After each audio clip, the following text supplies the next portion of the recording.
आज की वीडियो में हम लोग देखेंगे आपका एनसीईआरटी जो क्लास 9th का एनसीईआरटी मोशन चैप्टर है। मोशन चैप्टर का एनसीईआरटी का इनटेक्स्ट सॉल्यूशन देखने वाले बच्चों, ठीक है। तो इस चैप्टर में अगर आप ओपन करोगे तो ये पेजेज है, कुछ कॉन्सेप्ट्स जब आप सीख लोगे तो पेज नंबर 73 के बाद पेज नंबर 74 पे कुछ इनटेक्स्ट क्वेश्चन है। और एनसीईआरटी के इनटेक्स्ट क्वेश्चन हो या एक्सरसाइज के question, they all are very important. तो ये क्वेश्चन आपको करने चाहिए। तो मैं इसका डिटेल सॉल्यूशन आपको बता रहा हूँ साथ में। तो यहाँ पे देखिए बच्चों, अगर मैं सबसे पहले बात करूँ तो क्वेश्चन क्या कह रहा है। फर्स्ट क्वेश्चन की मैं बात करता हूँ। An object has moved through a distance, can it have zero displacement? If yes, support your answer with an example.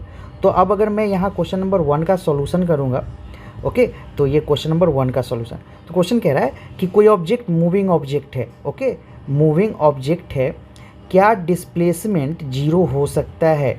Okay, it is asking about displacement zero हो सकता है या नहीं। तो आंसर है यस, जीरो हो सकता है। कब? अब डिस्प्लेसमेंट देखिए हमने बच्चों, डिस्प्लेसमेंट के बारे में आप क्या सीखे होगे कॉन्सेप्ट के अंदर। डिस्प्लेसमेंट में आपने ये सीखा होगा कि इफ़ अ बॉडी स्टार्ट्स, मान लीजिए ये एक बॉडी है, पर्सन है, ठीक है, it starts from point A and ये कुछ डिस्टेंस ऐसे चल के वापस ए पॉइंट पे ही आ जाता है, वापस यहीं पे आ जाता है। तो डिस्टेंस तो इसका देखिए, डिस्टेंस मान लीजिए ये 2 मीटर है, ये 4 मीटर है, ये 2 मीटर है, ये 4 मीटर है, ठीक है। तो यहाँ पे इसकी डिस्टेंस की बात करूँ तो 2 + 4 6 to 8 एंड 4 12 मीटर। इसका डिस्टेंस कितना हो जाएगा बच्चों? डिस्टेंस जो है वो 12 मीटर है। But when I talk about displacement क्या हो जाएगा? जीरो, बिकॉज पर्सन जहाँ से स्टार्ट करा था वहीं पे ख़त्म हो गया। तो इसका आंसर आप क्या करोगे? आंसर होगा can it have zero displacement. तो your answer will be yes, it can have zero displacement. Reason क्या दोगे? आपको एक एग्जाम्पल देना है तो आप दे दोगे if a person starts from a point, कुछ भी आप लिख सकते हो अपने लिए, point P, and after travelling, आप कुछ भी एग्जांपल दे सकते हो बच्चों, okay, after travelling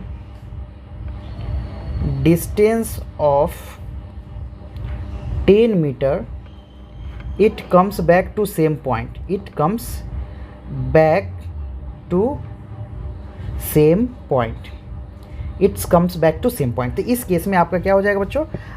displacement zero हो जाएगा। तो आई होप क्वेश्चन नंबर 1 आपका क्लियर है। अब हम लोग मूव करते हैं बच्चों क्वेश्चन नंबर 2 पे, ओके। अब क्वेश्चन नंबर 2 की अगर मैं बात करूँ तो क्वेश्चन नंबर 2 क्या कह रहा है? A farmer moves along the boundary of a square field of side 10 metre in 40 second. चलिए, तो अब कभी भी बच्चों आप जब न्यूमेरिकल बनाओगे ना, तो क्वेश्चन में जो गिवन पार्ट है और क्वेश्चन के अकॉर्डिंग जो आप ड्रॉ कर सकते हो वो ड्रॉ जरूर करिए, ठीक है। तो अगर इस क्वेश्चन की मैं बात करूं तो इस क्वेश्चन के अंदर क्या बोला है? Farmer moves along a boundary of a square field of 10 metre in 40 second. तो इसका बाउंड्री कितना है बच्चों?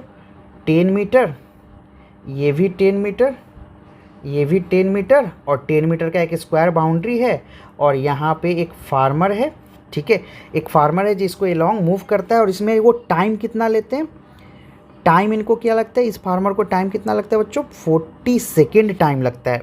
तो देखिए, मैंने जो न्यूमेरिकल करा है इसमें जो भी गिवन डाटा है मैंने पहले वो लिखा था। कभी भी न्यूमेरिकल में यही तरीका आप अपनाएंगे। उसके बाद क्वेश्चन क्या है? What will be the magnitude of displacement of the farmer at the end of 2 minute 20 second. तो 2 मिनट 20 सेकेंड के बाद, तो अब मैं टाइम की अगर बात करूँ तो अब 2 मिनट 20 सेकेंड, तो टाइम, अब अगला टाइम कितना दे रखा है? 2 मिनट 20 सेकेंड। तो इसको आप सेकेंड में बात कर लो, ब्रेक। तो 2 मिनट को सेकेंड में ब्रेक करोगे तो 120 सेकेंड प्लस 20 सेकेंड, चूँकि सेकेंड में ही रखते हैं हम लोग डेटा को। तो ये कितना हो जाएगा बच्चों? 140 सेकेंड। तो सेकेंड केस में 140 सेकेंड। तो what is the magnitude of displacement of farmer at 2 minute 20 second from his initial position? अब देखिए यहाँ पे अब हमें पता लगाना है कि 140 सेकेंड के बाद ये फार्मर कहाँ था। अब ये फार्मर ना इस स्क्वायर के चारों तरफ इस तरह से चलता जा रहा है, चलता जा रहा है। तो अब यहाँ पे बच्चों अगर आप ध्यान से देखोगे तो एक राउंड में, अगर मैं बोलूँ कि 1 राउंड में कितना डिस्टेंस चलते हैं, ये फार्मर कितना डिस्टेंस कवर करता है, डिस्टेंस देखिए। अब एक राउंड पूरा लगाएंगे तो 10 + 10 + 10 + 10 40 मीटर।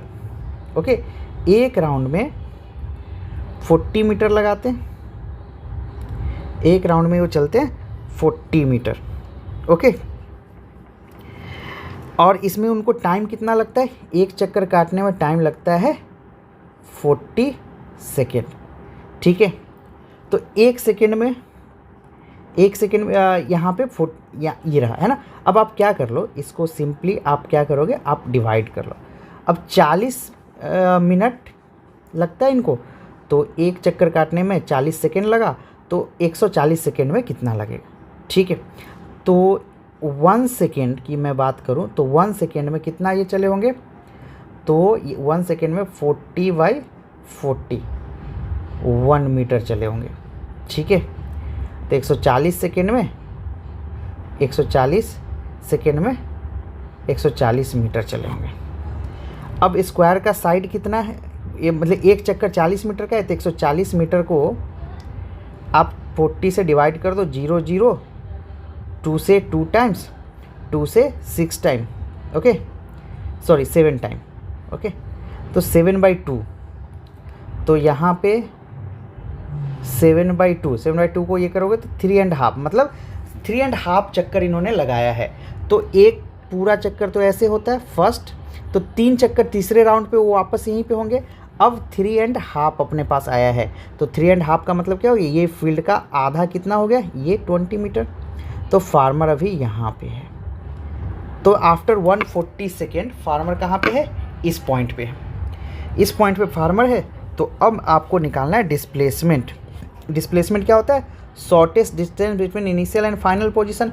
इनिशियल पोजीशन ये था, फाइनल पोजीशन ये है, तो अब डिस्प्लेसमेंट तो यही होगा बच्चों। अब देखो यहाँ पे ध्यान से अगर देखोगे तो हमें ये डिस्टेंस फाइंड करना है, यही आपका डिस्प्लेसमेंट है। तो अगर इसमें थोड़ा सा आप देखो तो ये ट्रायंगल बन रहा है जिसका एक साइड 10 मीटर, दूसरा साइड 10 मीटर। तो आप यहाँ पे पाइथागोरस थ्योरम लगा लो, कुछ ऐसा ही बन रहा है। ठीक है, ये 10 मीटर, ये 10 मीटर, तो ये x हो गया। अब x square equal to 10 square plus 10 square, x square equal to 200 square, sorry 200 है ना, x इक्वल टू √200 कर लीजिए। ठीक है, अब इसको आप डिवाइड कर लो तो ये आपके पास x की वैल्यू आ जाएगा। आप इसको आप ब्रेक कर लेना अपने अकॉर्डिंग। ठीक है, तो देखिए आपको थोड़ा सा जो कन्फ्यूजन होगा, मैंने क्या किया है अप्रोच कि 40 मीटर डिस्टेंस चला 40 सेकेंड में, तो 1 सेकेंड में कितने डिस्टेंस चले, 1 मीटर इन्होंने चला। तो 140 सेकेंड में, 140 सेकेंड में इन्होंने 140 मीटर चला होगा, और तो 140 मीटर इन्होंने चला इसके साइड। एक चक्कर में 40 मीटर, तो हमने 140 को 40 से डिवाइड करा, टोटल उसने कितने चक्कर लगाए ये हमने निकाला और आंसर मिला हमें। अब वापस आ जाइए हम लोग बच्चों क्वेश्चन नंबर 2 पे। ठीक है, यहाँ पे क्वेश्चन नंबर 2 पे, सॉरी 2 तो हो गया हमारा, अब 3 पे आते हैं बच्चों। क्वेश्चन 3 क्या है, which of the following is true for displacement. Displacement के लिए कौन सा ट्रू है, तो ए में क्या बोला जा रहा है, ए में बोला जा रहा है बच्चों कि डिस्प्लेसमेंट कभी भी 0 नहीं हो सकता है। तो ये तो फॉल्स है ना, बिकॉज डिस्प्लेसमेंट 0 हो सकता है if a person starts from a particular point P and comes back to particular point P, in that case displacement is 0। मतलब इनिशियल और फाइनल पोजीशन जब सेम रहता है, initial position and final position जब same होता है तो displacement 0 होता है। ठीक है, तो first statement false. Second, it's magnitude is greater than the distance travel by the body. अब भी देखिए, किसी भी केस में displacement can be equal to distance, but अगर कभी भी ऐसा बोला जाता है कि डिस्प्लेसमेंट डिस्टेंस से बड़ा है तो ये गलत स्टेटमेंट है बच्चों, ध्यान से रखिएगा। डिस्टेंस और डिस्प्लेसमेंट इक्वल हो सकते हैं, तो ये इक्वल होने का कंडीशन कब है, जब कोई बॉडी स्ट्रेट लाइन पे चल रहा है, तो डिस्टेंस और डिस्प्लेसमेंट इक्वल है, बट स्ट्रेट लाइन में एक ही डायरेक्शन है ना। तो distance and displacement can be equal but displacement can never be greater than distance. तो ये इन तीनों क्वेश्चन का सॉल्यूशन रहा। अगर आपको कोई भी डाउट है तो कमेंट पे बताइए, मैं उसका फिर से आपको सॉल्यूशन और वहाँ पे आपसे डिस्कस कर लूँगा, वहाँ पे आपको आंसर करूँगा। एंड देन अगले पार्ट में अगले क्वेश्चन का हम लोग सॉल्यूशन करेंगे, पूरा एनसीईआरटी का एक्सरसाइज हम लोग सॉल्व कर लेंगे इन टेक्स्ट क्वेश्चन के साथ। तो नेक्स्ट वीडियो में मिलते हैं, चैनल को सब्सक्राइब करिए, मिलते हैं नेक्स्ट वीडियो में। Thank you.